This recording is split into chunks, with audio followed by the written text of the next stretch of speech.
Decoding Skills Development Legislation with your host, Darren Vandenberg.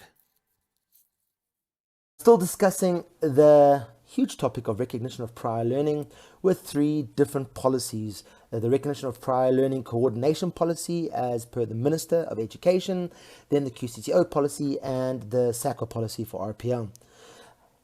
In this policy, I am now on page 11 of this policy. No, you haven't missed anything.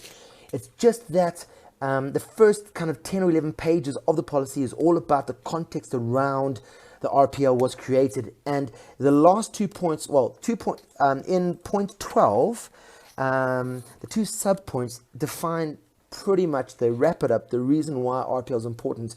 And the first one is to facilitate access to and mobility and progression within education and training and career paths.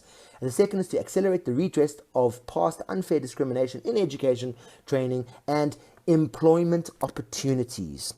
And this is what's key about RPL. So there seems to be a academic route going on in the world and a vocational route going on in the world. And the academics appear to be purely concerned about RPLing you into a qualification so that you can study more academia. The vocational side is purely looking at how do we get you into a job? How do we get you into an interview at least?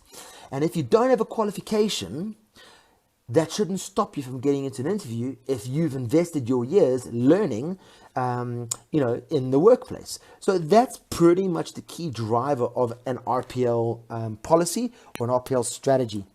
Now, basically, this one says that this policy was here to guide the implementation of RPL, and I'm going to skip down to the scope of the policy, which is still on page 11 on point 14. And the scope of the policy talks back to the multiple users. So the multiple users are the Department of Higher Education and Training, and their role is to establish a national RPL coordination mechanism to monitor and evaluate and measure to which RPL is implemented across post-school education and training, and to establish a funding mechanism for RPL implementation, which will be allocated to organizations, institutes, and to successfully implement RPL. That hasn't been set up yet, but that's okay. Now, this week it's a little more interesting because there is a second player called SAQA, which is the South African Qualifications Authority, and their involvement is to implement as the SAQA RPL policy, which looks like this, and I'll go into it in one of the next videos coming up. They must also provide advice, information, and reports to the Minister of Higher Ed about what RPL implementation is taking place and fulfill its overarching quality assurance. So quite hands-offish, they need the results. So it's falling down because without a good technology like ours, P4P, it's very difficult to track good results. Okay, then there are three quality councils: CHE, which is higher ed, Umulusi, which is schools, and the QCTO.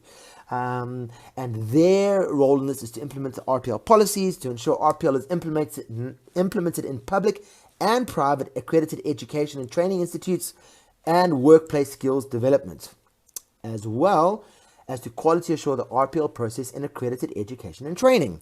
So very interestingly, this point says that their role is to offer RPL or enable RPL in public and private accredited education and training institutions, accredited training providers, as well as workplace-based skills development providers, different training providers. These are the guys that offer skills-based learning live in the workplace.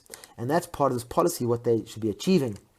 Then it goes on to say the roles of those three quality councils is for other government departments to include RPL within the human resources and development policies. And I'll unpack that in a bit more detail in terms of why we RPL in one of the later videos.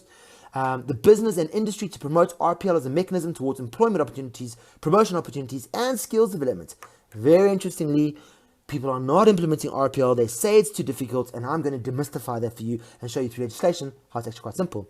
They also want South African citizens to gain access to further learning, have credits granted for relevant previous studies and experience, and transfer opportunities between education and training institutions. Good luck with that. If you want to move between one higher education institute to another, no chance. They all hold their credits and your results really close to them, which is crazy.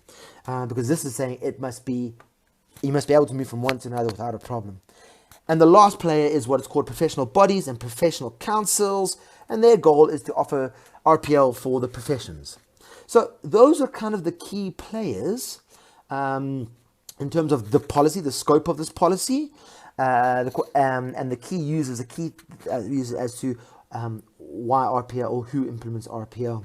Of course, the actual implementation, the task, is then expected to happen at the different levels. Thanks. We'll carry on this discussion in the next chat.